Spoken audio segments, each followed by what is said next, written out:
Kevneşopiya medreseyên Kurdî bas li bajarên Bakurê Kurdistanê ne.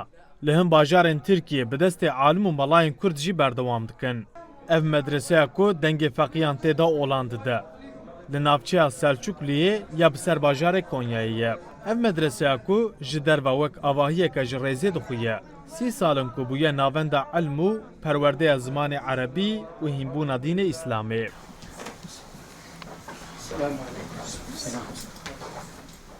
Damezrêner û müderrisê yanî dersdarê vê medreseyê Mela Mihemed Salihê Xursi ye.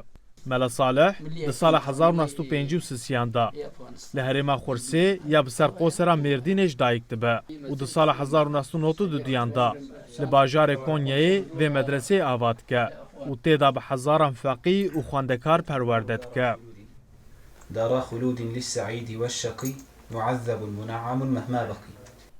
Mela Salih bi zimanê Erebî li ser mijarên cuda cuda yên wek kelam, tesewuf, sünnet û perwerdeya medreseyê derdora pêncî kitêb nivîsandiye. Ev sala sihîye ku em hatin Konya. Sala sihîye em hatin tabî medresa me li Qiziltepe hebû. Li Qiziltepe me nêrt di wî zerfî de ويشتاق قال لك تاب لهب بمدرسة نماد مشي خوي تعالى ور ميسر كر أم هاتن من مدرسة نقل قونيا كر بس هداجي عالم جيرابونه بلابونه يعني نل تركي تاني الدنيا بلابونه اللي قال لك جي مهم خدمتي مزندكن عالم آني وجود ببي وجه أحسن وشاهي ودود Li vê medreseya ku bi alîkariya xêrxwazan aşê wê dizvire, bi usûla berê 12 ilmên İslamî hîn dike. Têda bi giştî 7 feqî û 10 müderris hene. مدامي عبادت دكن بمدد فقيه متين درسي ام درسي وان جوان معنا ود بيجن لفظي ود بيجن تشتي اشكالي ويها بام غداري دكن بيشي درس خلاص كر بي فقي راد بي مذاكره خودك متن خو ازبر دك درس خو تكرار دك كتابي ملزم كتابي خو مطالعه دك يعني نظام مدرسي حقيقه نظام كات الدنيا دتني مدرسه كرمانجاده أصل لسر تفكره يعني اختيكو فقيت هاتن مدرسة بري وان تشويقي لسر فكران دنيت كرن لبرا طبيب مدرسة ده يعني بيشكتنا زمان كرمانجي هي فقيه مج بري دري كردستاني تين فقيهên Kurd wek usûla berê beriya ku derbasî rêzmana Erebî bibin.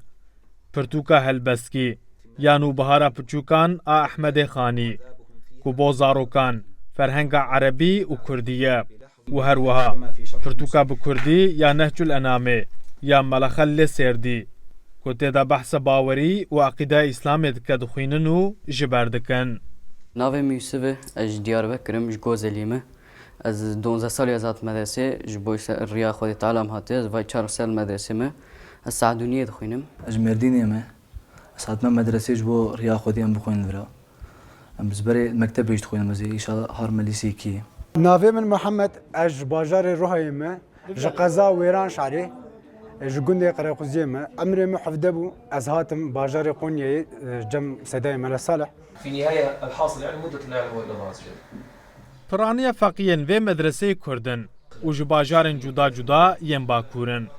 Li hin feqî ji welatên wek Misir, Sûrî, Qirgizîstan, Iraq û welatên dinin. Heta di nav wan feqiyan de kesên wek Mümînê Misrî ku fêrê Kurdî bûne jî hene.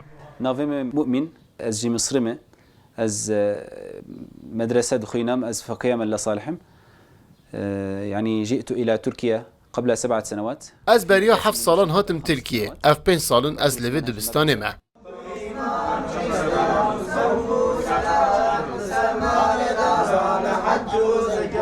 Li seranserê dîroka Kurdan ve medreseyên Kurd ji bo pêşketin û hînbûna zimanê Kurdî roleke girîng lêstiye. Li vê medreseyê jî ji bo feqiyên Kurd piranî ders bi zimanê Kurdî têdayîn. Seydayê Ehmedê Xanî dibêje heta tu dewr û dersan nekî tekrar û mesrûf di dunyayê de tu nabî ne meşhûr û ne meዕrûf. Feqiyên li medreseyên Kurdan jî گوه ددن وی شیرتا سیدای خانی و جنمیجا صبح حتی دان عشای دور و درسین خود تکرار دکن و جبر دکن عمر سنمس روداو قونیا